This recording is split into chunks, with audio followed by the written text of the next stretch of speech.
Bonjour et bienvenue dans l'épisode 4, la boutique et l'e-shop entre rêve et nuit blanche. Je te souhaite une bonne écoute et comme je l'ai dit dans les précédents podcasts, précédents chapitres, je lirai cet épisode que j'ai écrit parce que je voulais vraiment que ça soit authentique. Je n'ai pas appris et je n'ai pas voulu apprendre le texte par cœur, même si je connais cette histoire par cœur parce que c'est ma vie et que je voulais quelque chose de fluide. Et je ne voulais pas de téléprompteur. Donc, bonne écoute. J'ai fermé mon ordinateur, j'ai regardé autour de moi et je me suis dit, il me faut un vrai lieu. J'avais envie de passer de l'écran au concret, de voir des gens, d'ouvrir une porte chaque matin, d'avoir un espace à moi. J'ai trouvé une minuscule boutique à Hossegor, 12 mètres carrés. À peine de quoi poser un comptoir et quelques étagères. Mais pour moi, c'était un royaume. Hossegor, c'était déjà une ville vivante, le surf, les boutiques, l'énergie de l'océan. Je me sentais portée par cette ambiance.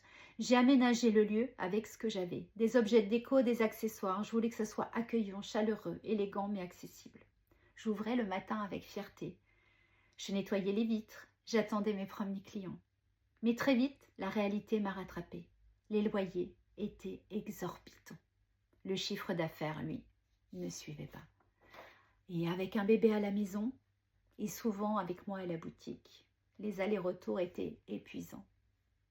Je faisais de mon mieux. Mais au bout de quelques mois, il a fallu se rendre à l'évidence. Ce n'était pas viable et j'ai fermé.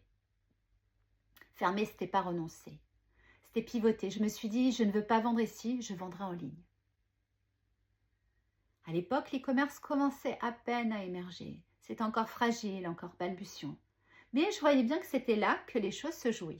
Alors j'ai pris mon stock, j'ai décidé de créer un site, Satine serait en ligne. Ou plutôt les ateliers de Satine. J'ai choisi PrestaShop, pas par connaissance, mais parce que c'était ce qui se faisait. Et j'ai appris sur le tas. Les nuits blanches ont commencé entre deux biberons, entre deux lessives.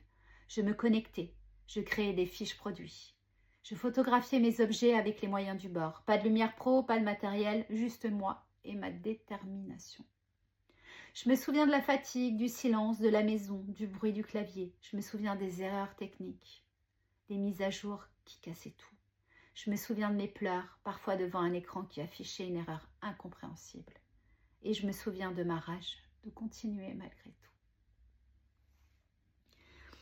Et puis, il y a eu ce fameux site, 7000 € dans un site flash. On disait les sites flash à l'époque. C'était vraiment beau. Vraiment, un petit bijou. Les pages s'ouvraient comme un rideau de théâtre avec des transitions élégantes, avec des libellules et des papillons. Mais Google, lui, il ne voyait rien. Aucun référencement. Un bijou invisible. J'avais tout perdu. Mais j'avais appris ne jamais mettre la beauté avant la visibilité. En 2007, ma deuxième fille est née. 14 mois d'écart avec la première. Mon cœur était plein, mes bras aussi. Mon temps s'est encore rétréci et pourtant je continuais. Un mail client pendant une sieste, une photo entre deux lessives, un paramètre technique à minuit. J'étais épuisée mais je tenais parce que je ne voulais pas lâcher Satine. Ma mère, entrepreneur, m'envoyait parfois du stock de ses boutiques du Sud-Est. Je le mettais en ligne, mais ce n'était pas mon univers. Je le sentais. C'était vendre pour vendre. Et moi, je voulais incarner. À ce moment-là, ma boutique en ligne ressemblait à ma vie, généreuse mais encombrée.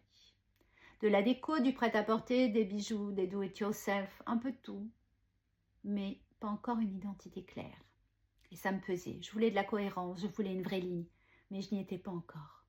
De cette période, j'ai retenu une leçon précieuse. Tout ce qui compte s'obtient avec persévérance.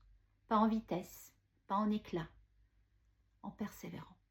Chaque erreur m'a rapproché un peu plus de ce que je voulais vraiment. Et puis un jour, Instagram est arrivé. Et avec lui, une ouverture vers le monde. Une porte immense que je n'avais pas vue venir. Une porte que j'ai ouverte. Puis claquée brutalement. Mais la suite, je te le raconte dans le prochain épisode. Merci pour ton écoute.